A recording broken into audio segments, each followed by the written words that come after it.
want to get into some ideas about the draft. How did I get drafted? Let me tell you what the law was then. The law when I was that age was you were 18, you had to sign up for the draft. And regardless of what you were assigned to, whether it be 1A, which meant you're going right away, or a 2S, which meant you were going to secondary school, you had to make sure the draft board knew where you were at all times. So if anything changed, if you moved from Connecticut to Massachusetts, you had to notify the draft board. Okay, so I signed up for the draft, and when I graduated from Hartford High, I went to Hartford State Technical Institute for 2 years. So I got a deferment for 2 years. And my draft status was 2S. The minute I graduated from there, I went from 2S to 1A, which meant I could go at any time. So when I finished school, I went to work for IBM, and I was working for them for about 6 months when I got drafted.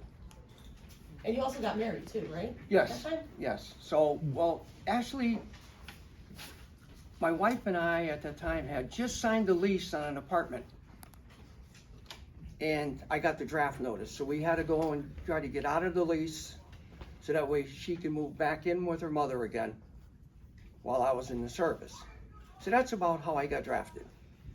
Now, when I went down to, I guess it was the train station in Hartford, they brought all of us who were drafted on that day and trained us down to New Haven, to the draft center.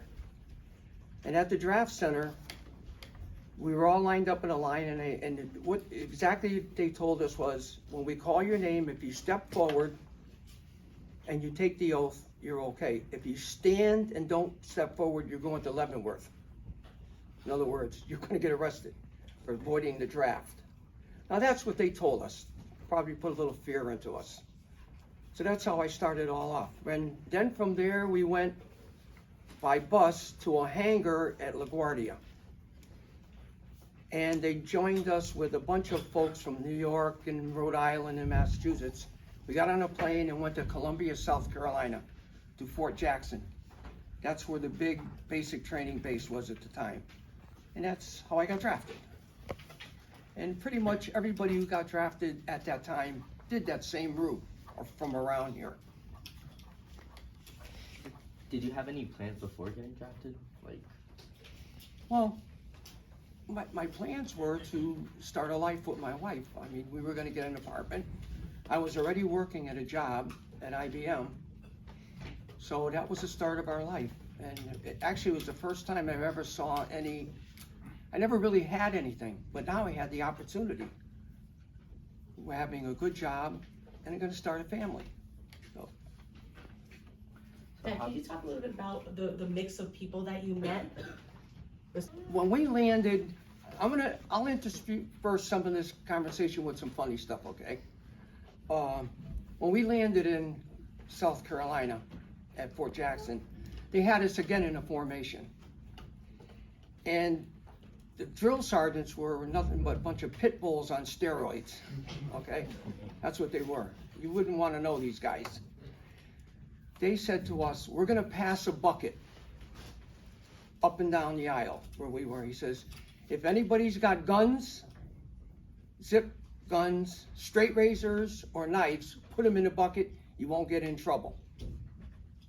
He says, and me from Hartford, I'm in a small town. I said, who's gonna have that stuff, right? The bucket come back full. I couldn't believe the bucket was full of all kinds of dangerous weapons.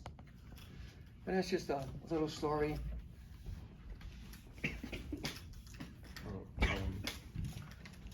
How did you feel when you got drafted? When you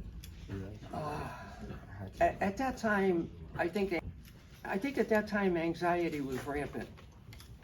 All of us at that age were worried about getting drafted because of all the stories we heard about going to Vietnam. So nobody was really happy about it, but you had to do what you had to do. That was the law. So let's open it up to. Do you guys have any questions? You said it was 2 years after you graduated, so how old were you when you were drafted? I was 20. Okay. How long were you enlisted? Enlisted? Yeah, like how? In the service, you mean? Yeah. At that time, when you got drafted, you were obligated to do 2 years of active duty, and then you owed the government 4 years of inactive, which meant that if any national emergency come up and they needed more soldiers, they could call you back into the service during that 4-year time. So you said you had worked for like 40-something years. You just went right back when you came back? I was working for IBM for 6 months when I got drafted, and they were a great company to me. When I was in the service, they paid me for all my vacation time that I would have had, all the holidays. They sent gifts to the house, like for Christmas and stuff like that. When I got out of the service, there was no issue. I went right back to work for them, right where I left off. Now, actually, that was the law at the time. I don't know what it is now, but because there is no draft. But if you got drafted into the service, you got your old job back. What was the year you got drafted? I got drafted in 1966, November 1st of 66. Okay. Entering the war, I never thought I'd get hurt or anything like that. It's just that the thought of going away and doing something that I didn't want to do to begin with, because I tell you the truth, I wouldn't have volunteered for it. I mean, to go to war, I don't think so. Would anybody here do that? No. Just out of happenstance, want to do that? So that was just the general. Anyone else who got drafted, like at the same time as you? There was a family friend who got drafted at that time. Okay, his name was Frankie, and he actually went in after me. All my cousins who were about my age all signed up for the National Guard and the Reserve and stuff like that. Yeah. That's Did you ever try like to get out of the draft or like run away or have thoughts of it? No. I don't think that ever came to my mind. Actually, there were kids at the time who were going up to Canada, but I know of nobody who did that.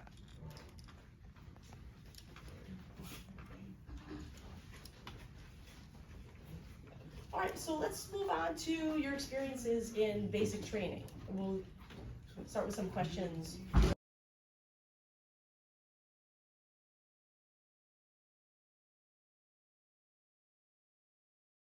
Were there any embarrassing moments there? Yes. Well, one time I had gotten hurt and my knee was bandaged. Okay? And when you went out to the field, they had to build a place so you could go to the bathroom. So what they would do is fill sandbags. So you'd have 2 piers like that, all right? And they would put engineering stakes. Engineering stake is just a pipe like. Wrap it in empty sandbags, and if you had to go to the bathroom, that's where you sat. And there was a hole underneath. And then when the hole filled up, you filled it full of dirt and moved the sandbags. That was how you went to the bathroom out in the field, all right? Well, one time I had gotten hurt and my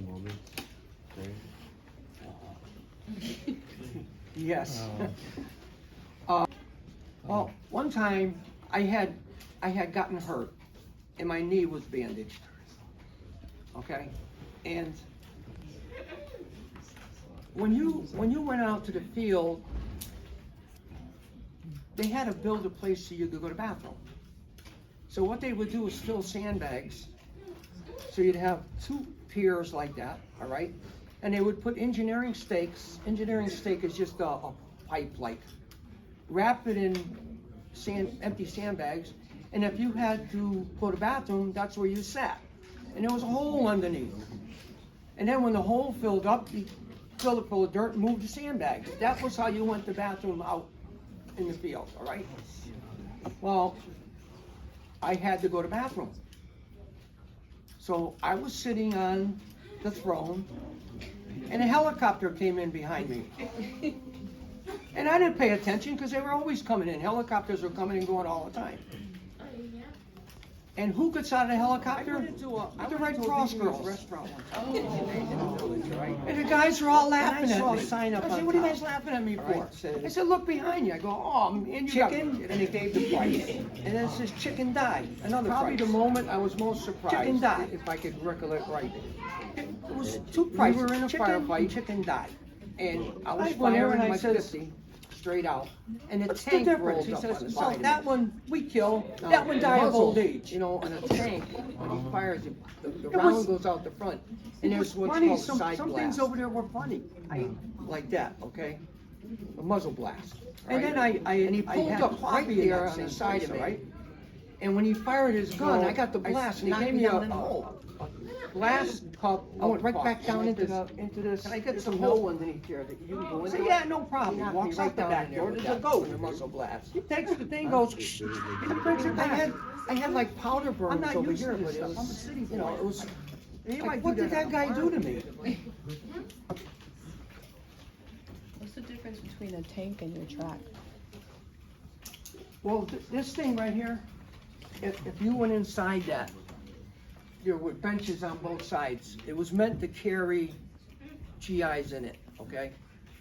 But in Vietnam, you did not go in that track. You stayed up on top because they blew those things up all the time.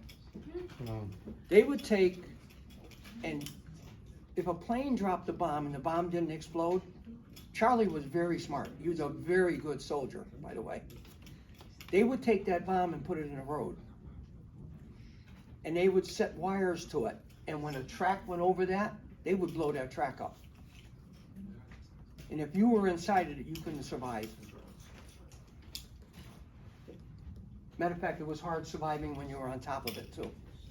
Right before the Tet Offensive, we were like in a lull. There was almost nothing going on. It was just rudimentary stuff. Opening roads up, road security and stuff, nothing. Then all of a sudden, it's like they got their act together. And they had their units in place, and they attacked all the major centers.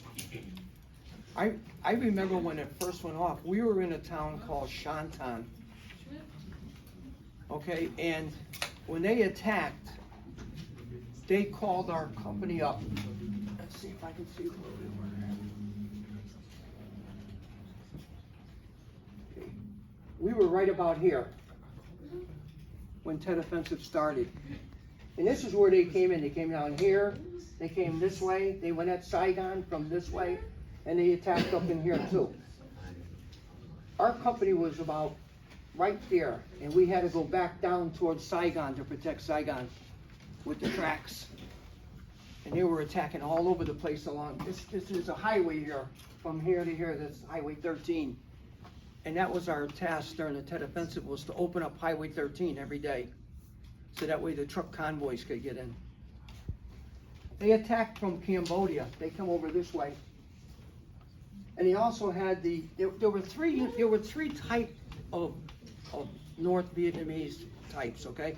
There was a Viet Cong, which were, there were Vietnamese people from the south, but they didn't want to be part of the United States or whatever, okay? They were the Viet Cong, all right? Separatists or whatever you wanted to call them. Then there were the North Vietnamese who came from up here down, okay? And they were more like regular soldiers, all right? And then there were the Chinese. The only reason we knew they were Chinese was because the size of the people. Vietnamese were very small. Okay, most Vietnamese were under 5'5", 5'6", like that. The Chinese came down, they were 6 feet. So when we knew we were fighting the Chinese, and there were Chinese there.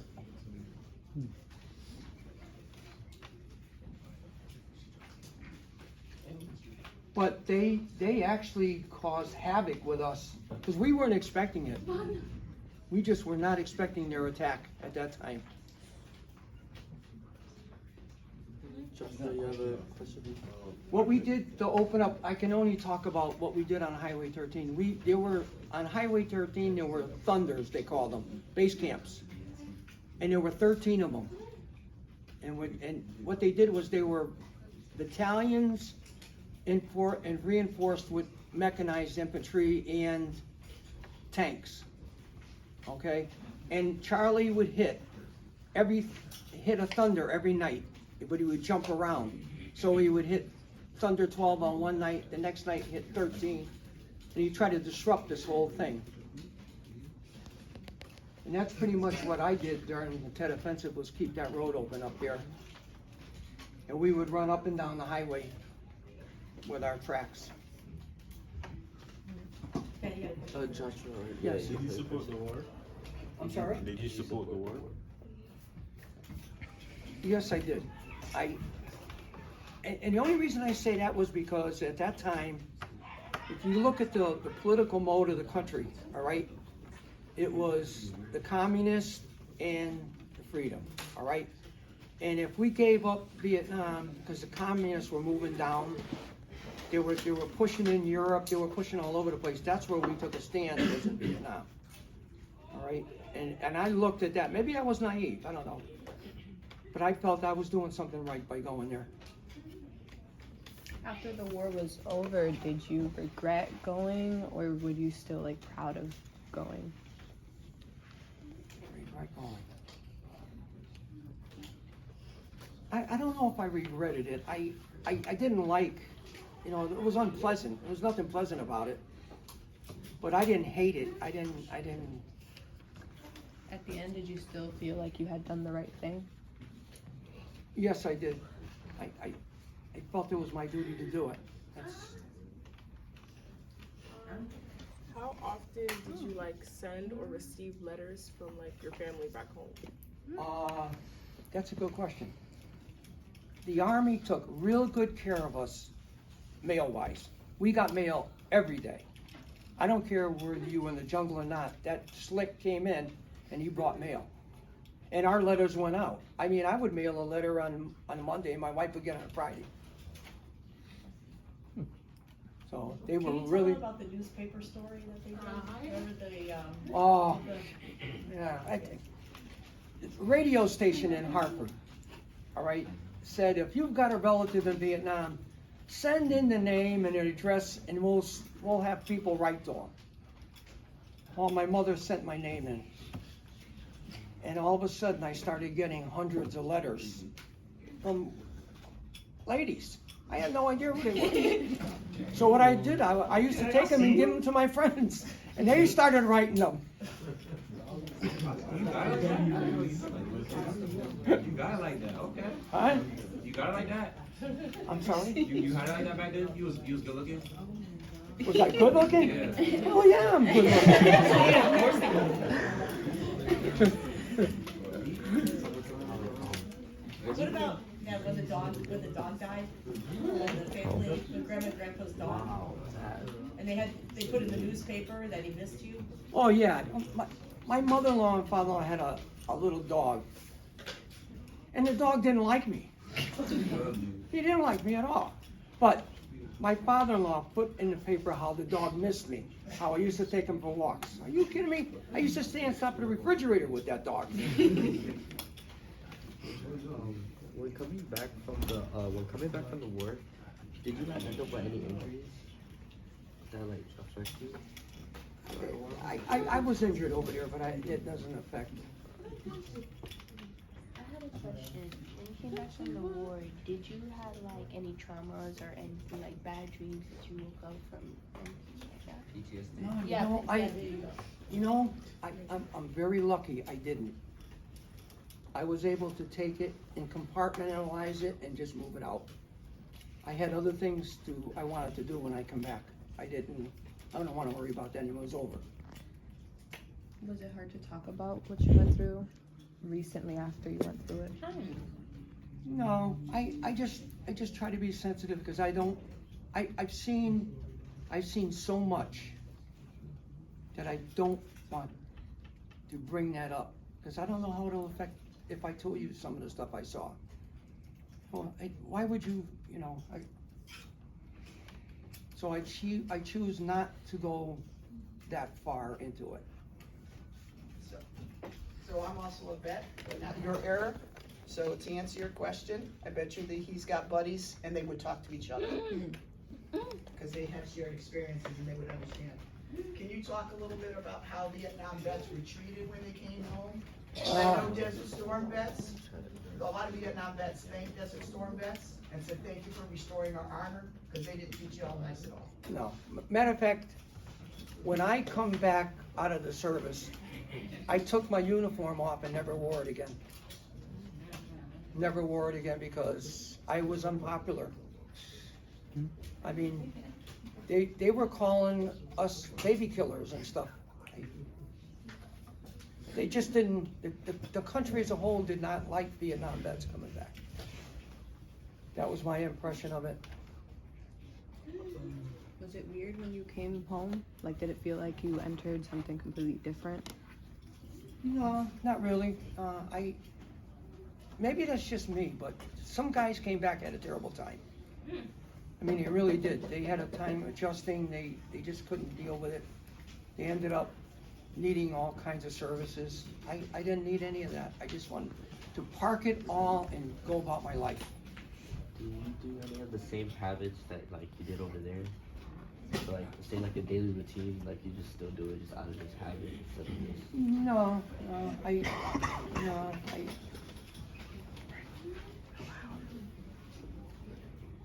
Okay, so 68, the Tet offensive is over, and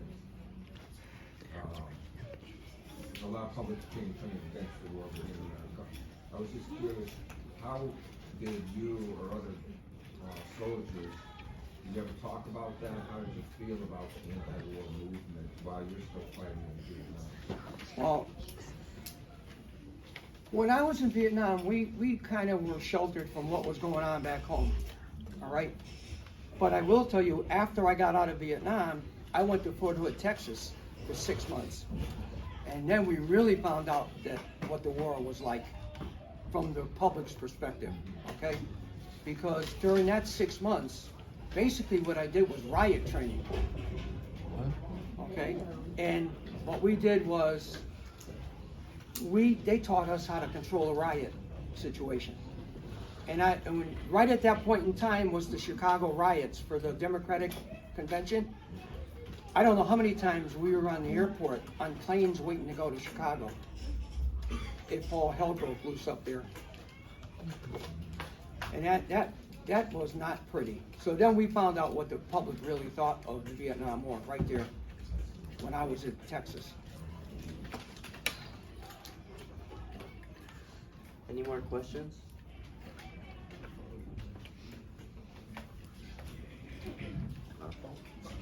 When you came back and you learned what the public thought about the war, how was it different from what you experienced?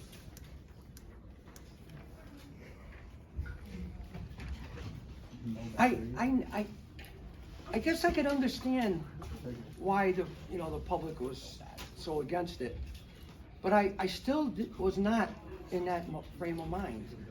I still thought I did something. It's hard for me to do something for a year and then turn around and say to myself, that was bad what you did. I couldn't do that to myself. I think it would have bothered me too much.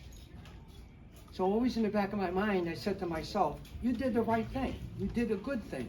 You did what you thought was right. So that's how I got through it. Did you or any of your friends buy anything in Vietnam? Did we buy anything? Yeah, you took them over like buying ice, like a black of ice. Is there anything else like that? Oh, we used to buy, they had a beer over there that was really good, 33. That was pretty good. I liked that beer. We drank a lot of cognac. A lot of French influence in Vietnam, by the way, because they were there before us. They started the whole war over there, French. And then we ended up there after.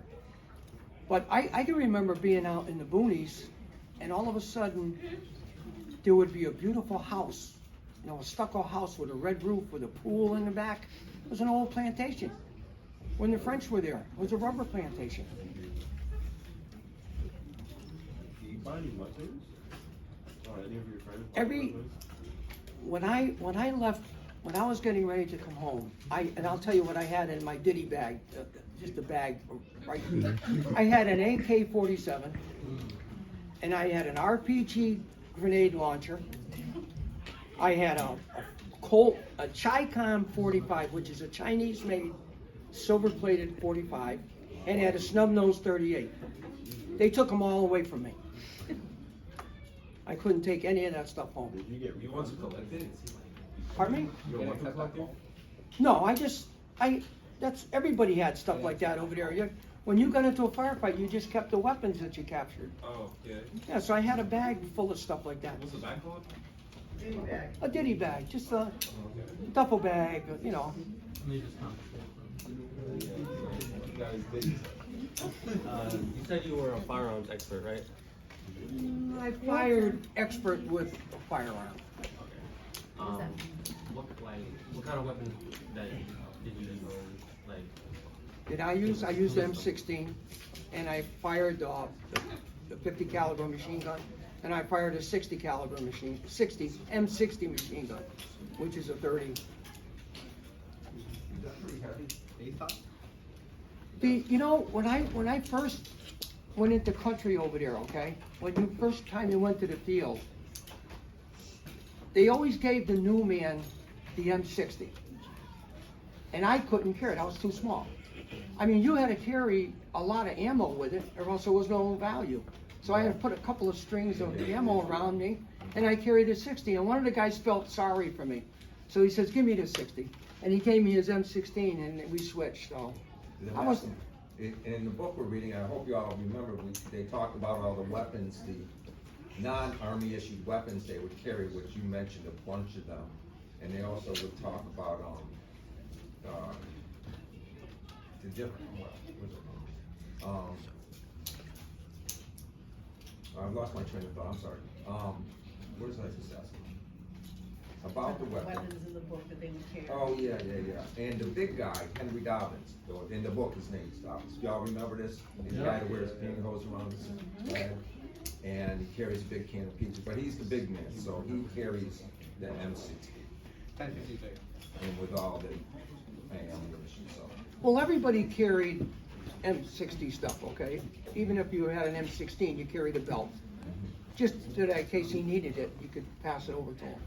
But that 50 caliber that was on the track, you can't take that off the track. You can't do anything with that thing.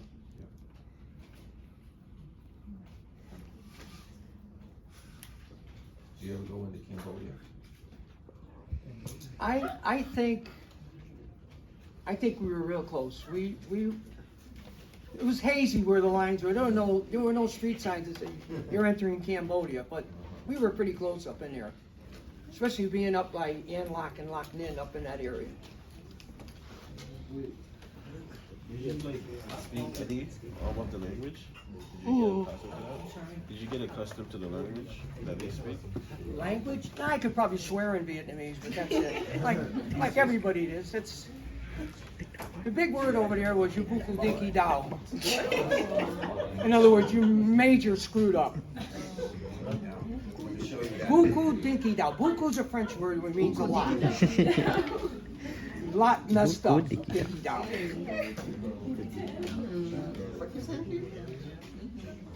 You mentioned a pop. Is that what I heard you say? Yeah. Right, so we were reading in the things that carried a papasan that led them to a minefield for 5 days, led the platoon, and got them all to safety and all that. So you can see that they were working together in some ways. We did a lot of work with a group of mountain yards. Oh, I know what you're talking You know what I mean? They were like a indigenous tribe to that. You know what I mean? And they were anti-communist, and they worked very well with us. They're pretty, my understanding is they're pretty tough fighting. Yeah. The other people that we worked real close with were the ROC, South Koreans. Oh, They were over there, and they were tough. that's right, you had other allies there too, right? And the Aussies were funny. It must have been.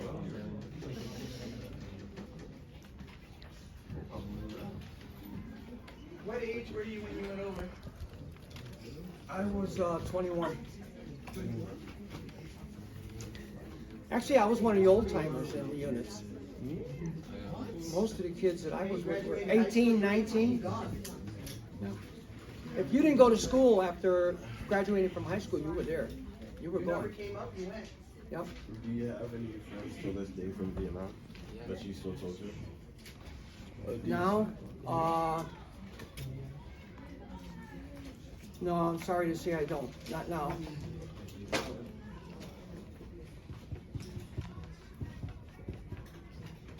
I'll tell you one thing though, I had a good friend in Hartford, he was from Hartford, who was a Golden Gloves fighter. He fought, he was a golden, he was a welterweight, and I'll tell you, I saw him fight down here in Fort Jackson, because he got into a hassle with a guy, he was good. His name was Chico Lewis, but I knew his real name. And he told me if I ever told anybody his real name, he'd kill me. Wow. But I'll tell you, his name was Bursford. So don't you ever tell anybody that name. Take that wood, see what's back in the kitchen.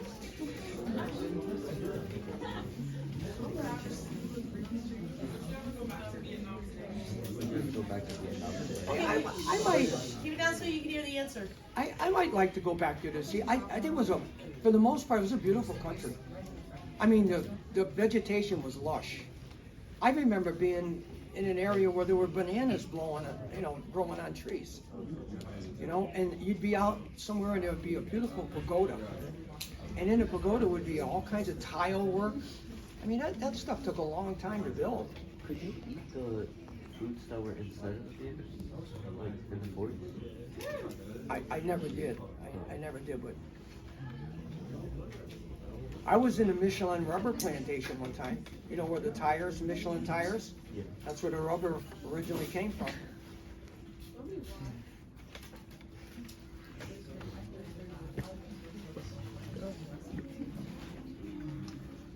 Are there any other questions at this time?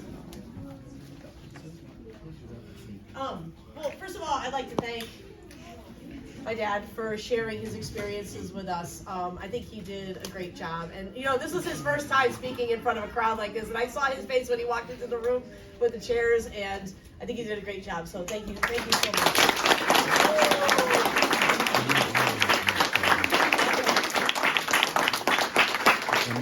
I'd also like to thank Ant and Serge and Gavin and who else helped me out today? Josh, Isa. Joshua. Yeah. How old are you, sir? How old am I now? Yeah. I'm 78. I'm not looking. No, you went. Thank you. Thank you, Jim. Yes. I asked, did you watch anyone? Excuse me. Did you watch anyone suffer from mental illnesses after the war? Did you watch any of your close friends suffer from mental illnesses? If any of your close friends from war had any big mental illnesses after the war? Yes, a couple of them did. One in particular was a guy from Kingston, New York. His name was Mike. And Mike and I were good buddies in Vietnam. And when we got out of the service, IBM sent me to a school in Kingston, New York. All right, and I knew Mike lived there.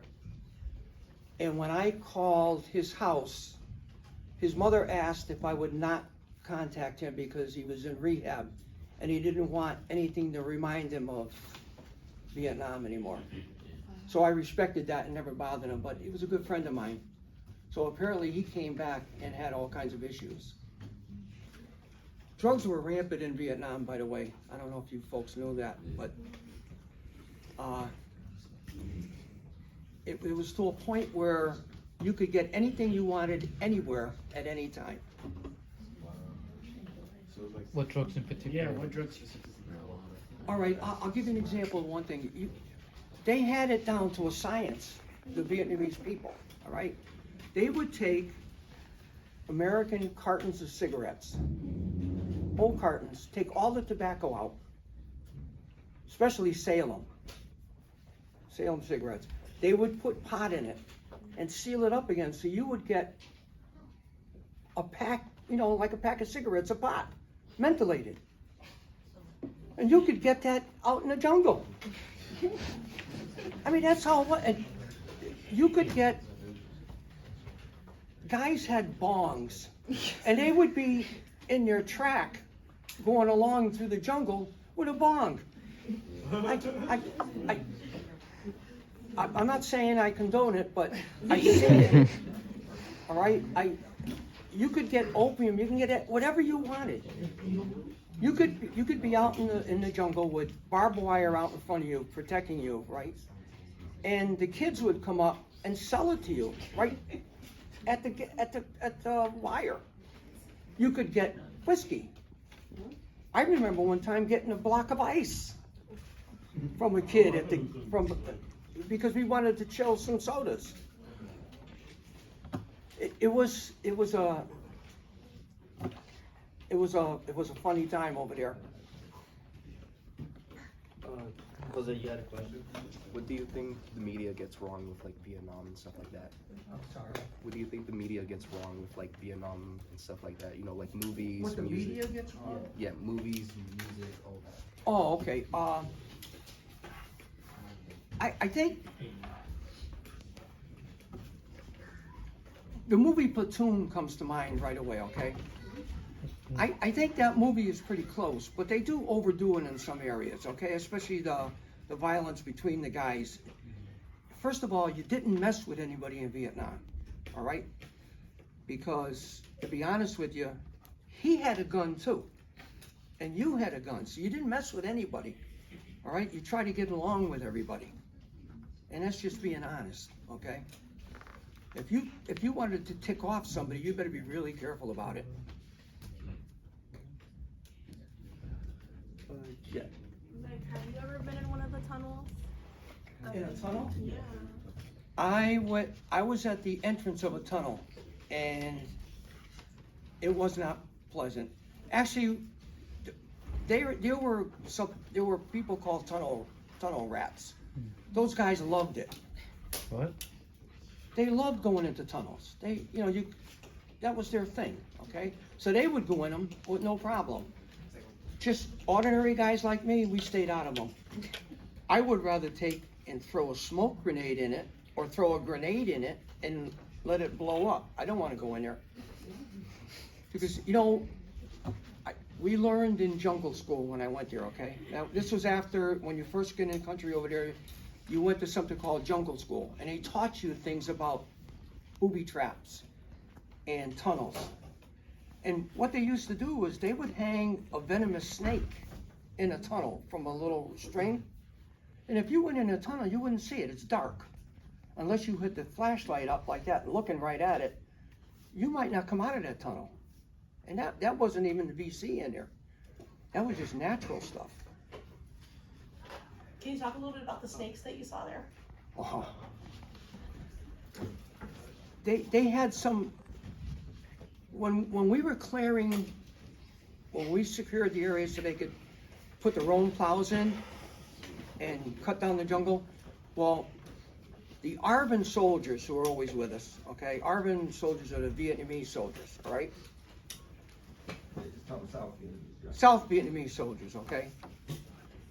They would come along with us because what would happen is we're cutting down the jungle, all the wild animals would be going out. And they would get a hold of these pythons and whack them over the head and take them home and cook them up.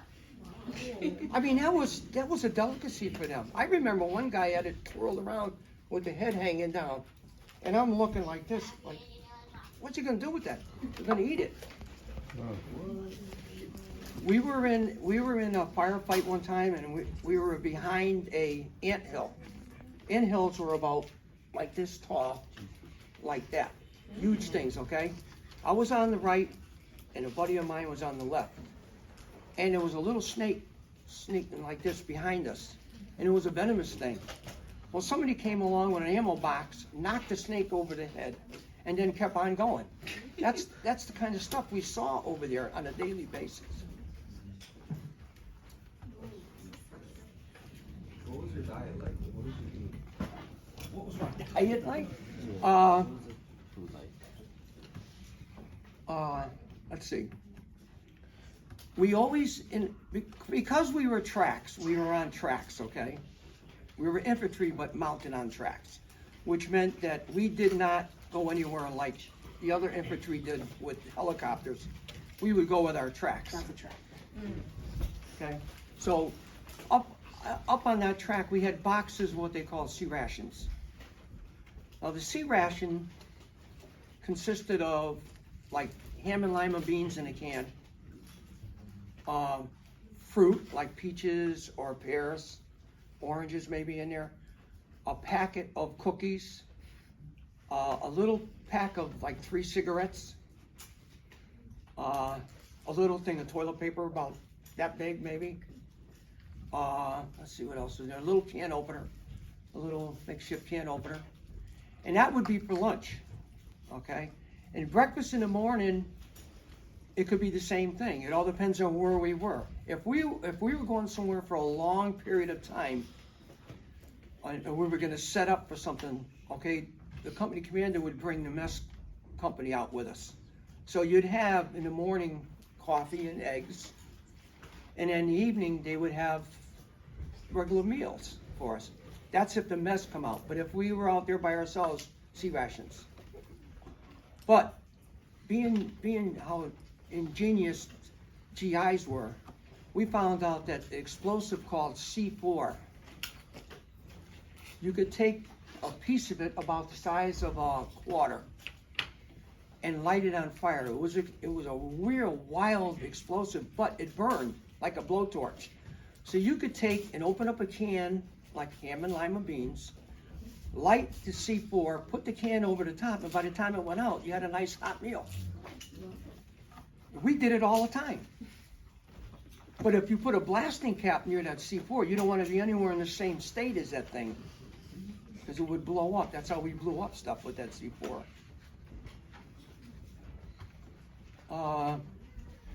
Any more questions? Were the same people you served with the same people you trained with, or was it different people? That's a good question. Some. Only some. Because you never knew where you were going to go when you got done with your training. Everybody got individual orders. A lot of times we went, like when we got into country over there, when we found out we were going to the 1st Infantry Division, they brought us to an orientation, and that's where you got split up. Because we were replacements as opposed to going there as a whole unit. There were units that went to Vietnam as a unit. So if you went through basic and AIT together, and your unit went to Vietnam, you were together. But we were replacements, so we went to individual units. What was your like main weapon, like rifle? My main weapon? My main weapon was an M16. Okay, I always carried an M16, regardless of whatever else I was carrying. Like when I was on the track, this right here, that's a 50 caliber machine gun. So when I was on the track, I was a track commander, I fired that 50. But I also had my M16 on the side, in case that thing didn't work. What are some of the other things that you would carry with you? That's interesting.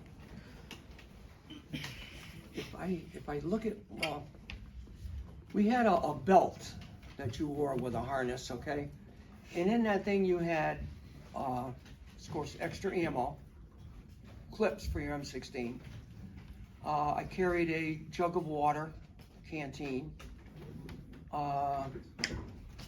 If it was the rainy season, I might have a poncho rolled up in a rucksack in the back behind it.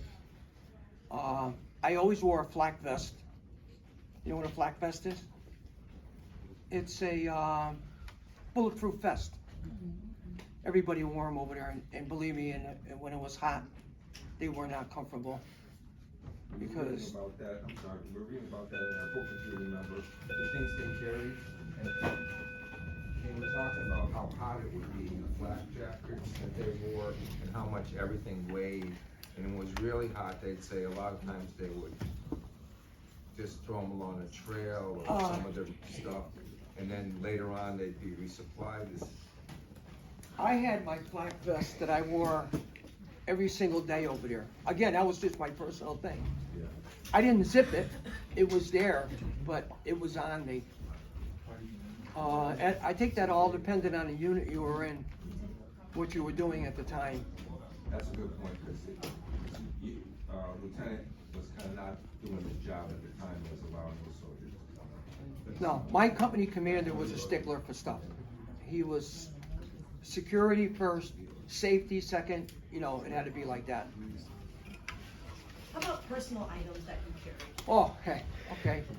Personal items. Of course, I had my wallet. I always had my wallet. I don't know why, but I always did. I had it in a plastic bag in my pocket. I had a little notebook that I marked every single day off that I was there.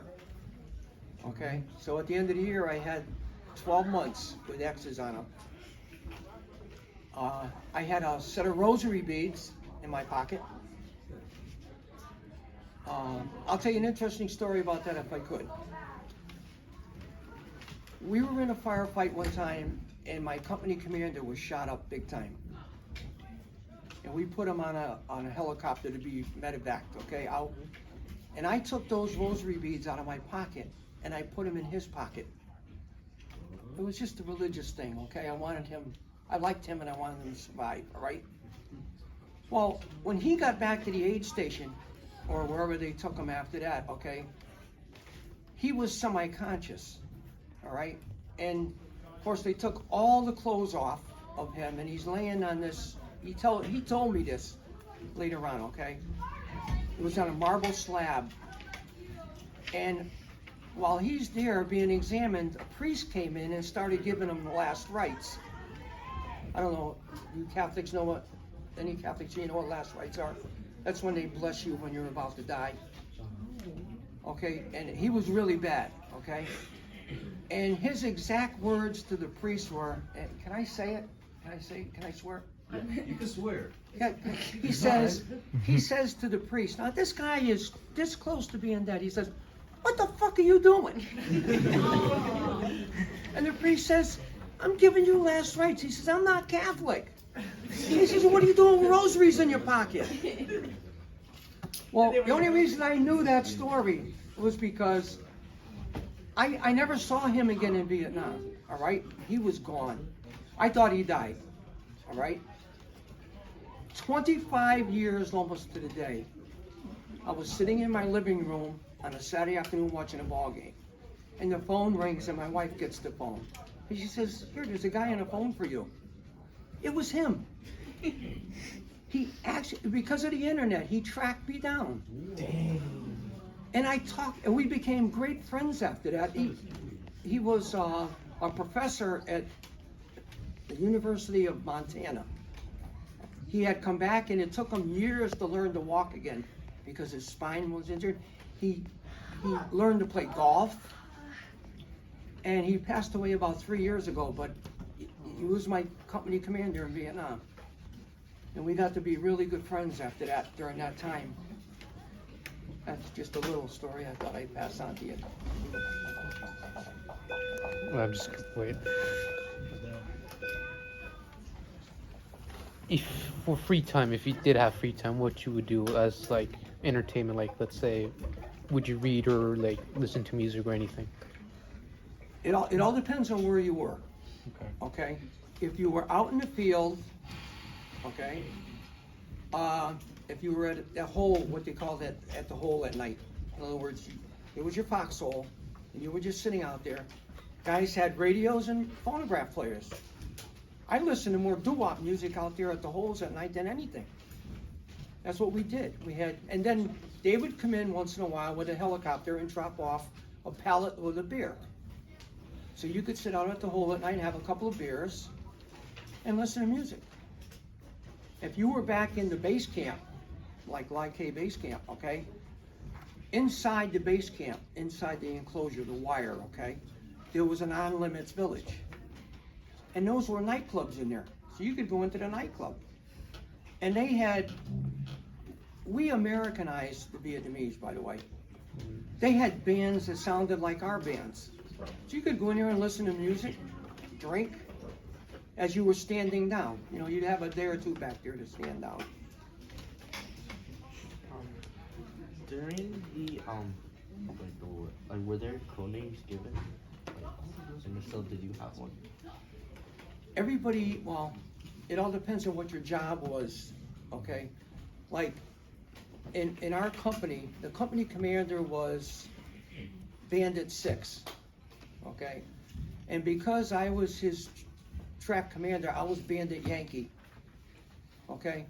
And every platoon, like the platoon leader of that platoon would be like 1-4, okay? And then the second platoon would be 2-4, and that's what everybody knew everybody by, that number.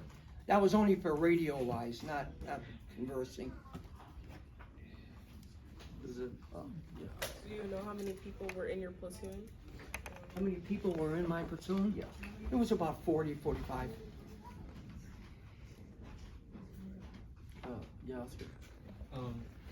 Did you like have any memorable memories with like any like Vietnamese people? Like, did you make any friends with them or? Yeah, I did. When I first got in country, you always, when I was going through my jungle training, they gave you other duties as assigned. So what I had to do was, they had Papa San come over and he was making bricks. Okay, and I had to watch him make his bricks, because he had a bunch of workers with him, all right? And I got to like him. He had me to his house one time for dinner. And I got to like him a lot. Isn't that the same guy that, didn't he have a daughter? Yeah, well, he offered me his daughter too. Did you take the offer? Pardon me? Did you take the offer? No.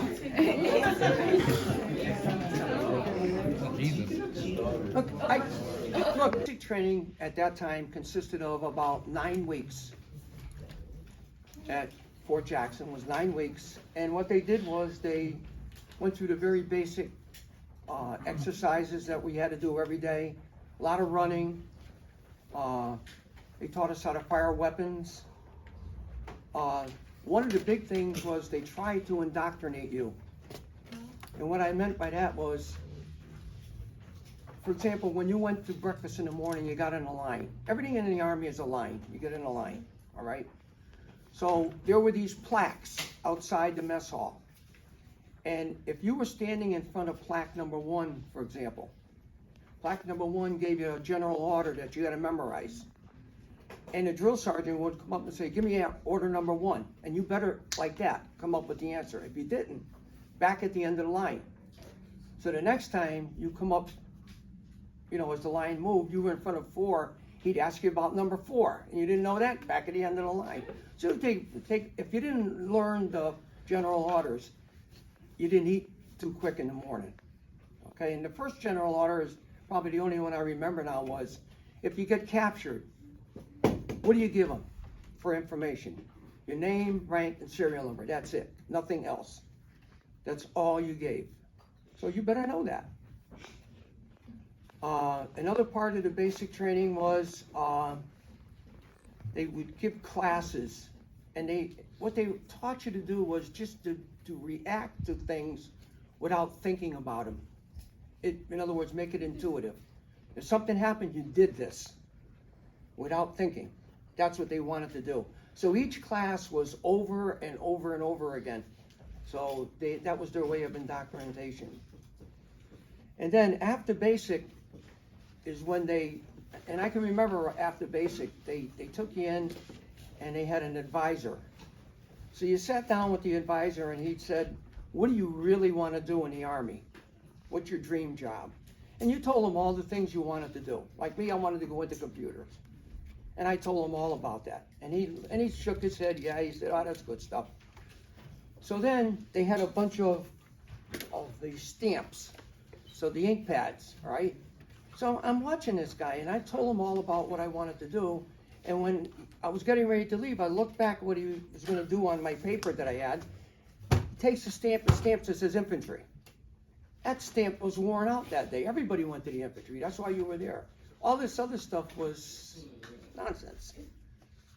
Just pipe dreams. Nobody got any better job on that day than infantry. So we went to advanced infantry training at, again, Fort Jackson. And that's where they got into more in-depth weapons. They taught us how to defuse mines, set up mines. We started some armored personnel carrier training. And I remember the day we did that was, because these things were supposed to be able to float. And they got us inside the track, and it was going across a small pond. But it was empty. There was no ammunition in there and no other heavy stuff, so I don't think it would have floated from the tracks I saw in Vietnam, okay? You'd have sunk. So that's about the thing for advanced training and basic training.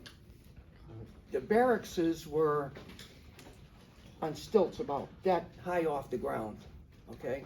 And under them was sand. And if he didn't like, the drill sergeant didn't like what we were doing on a particular day, he would say, line up on the side of the barracks and low crawl across to the other side. And when you got done, you had eaten a bunch of sand and you were nasty. That was a punishment. What was the environment like in Vietnam? The environment in Vietnam? Like just like the landscape, or like how? Well, let me tell you my first experience with landing in Vietnam, all right? They opened the door to the plane and we were walking out. And when of course, in an airplane, it was air conditioned.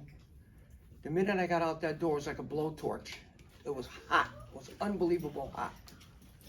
2 seasons in Vietnam, okay? One was the rainy season, where it rained every day. You were constantly wet. And the other season was the dry season, which was probably just as bad, because there was no rain and everything was dusty. So everywhere you went, there was clouds of dust and stuff, especially being on tracks. It created a lot of dust and dirt. The training I received up to that point was pretty good, okay, for basic stuff. But my real training for Vietnam was when we got to Vietnam, I went through another set of schools, jungle school. That's what really prepared me for Vietnam, specifically. Okay, that's me. And that was a platoon sergeant. See, when you're out in the field, this is what it looked like. Can someone hit the lights? Mainly look at the background, okay? This is where we had cleared, remember the jungle clearing? We cleared it out and we're in there, okay? This here is where we were, our base camp out in the field where we sandbagged, and you would see the mess tent and the commo track antennas. This guy right here, he's an interesting character. He was an artillery RTO, they call him, all right? And he got wounded, and you wouldn't believe it. He got shot through the mouth and never broke a tooth. What? Never broke a tooth. And I don't mean to get gory, but it was amazing that could happen.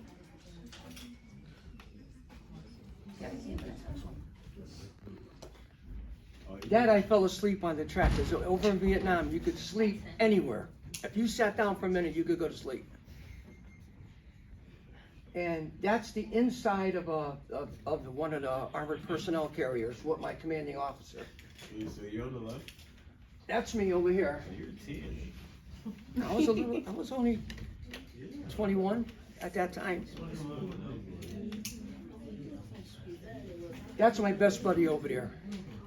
His name was Pritchard. He's from South Philly. South Philly. He was, you could see the size difference, okay? We used to play fight all the time. If he wanted to, he could have killed me in a millisecond. But we had a good time together. We were drinking buddies and everything, so. That is a barracks, a typical barracks in Fort Hood, Texas. That was my bunk when I got back here.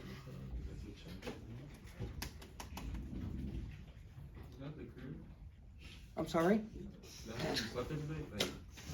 Yeah, that's a, bunk beds. Is that when you came home from war, or that's like? That's when I came back from Vietnam. I went to Fort Hood, Texas. Okay. That was in the barracks, Okay. and those are the bunk beds in the barracks.